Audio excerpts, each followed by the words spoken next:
بسم اللہ الرحمن الرحیم۔ حضرت بایزید بستامی رحمۃ اللہ علیہ ان کی بستی میں ایک بدکار طوائف آ گئی۔ وہ بستی کے جوانوں کو غلط راہ پر ڈالنے لگی۔ حضرت بایزید بستامی رحمۃ اللہ علیہ تک جب خبر پہنچی تو اپنی جائے نماز اٹھا کر اس بدکار خاتون کے دروازے کے سامنے بچھا دیا اور عبادت میں مصروف ہو گئے۔ سارا دن گزر گیا، شام ہو گئی۔ شہر کے لوگ بدکار خاتون کے دروازے پر آتے اور وہاں بایزید بستامی رحمۃ اللہ علیہ کو عبادت کرتا دیکھ کر شرم سے واپس چلے جاتے۔ جب شام ڈھل گئی اور خاتون حیران ہوئی کہ آج کوئی گاہک نہیں آیا تو اس نے دروازہ کھولا۔ باہر حضرت بایزید بستامی بیٹھے تھے۔ خاتون نے غصے سے کہا، بابا میرا دھندا خراب کر رہے ہو، جاؤ اپنا کام کرو۔ حضرت بایزید نے پوچھا کہ تیرا کیا دھندا ہے؟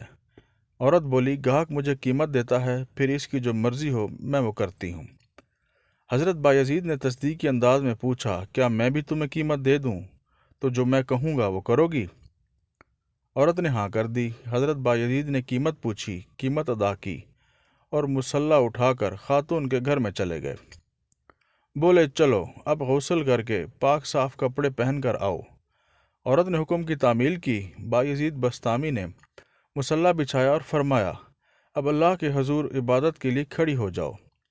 جب خاتون کھڑی ہو گئی تو حضرت بایزید بستامی رحمۃ اللہ علیہ نے سجدے میں گر کر اللہ سے عرض کی، اللہ کریم، اسے یہاں تک لانا میرا کام تھا، اب اس کا دل بدلنا تیرا کام ہے۔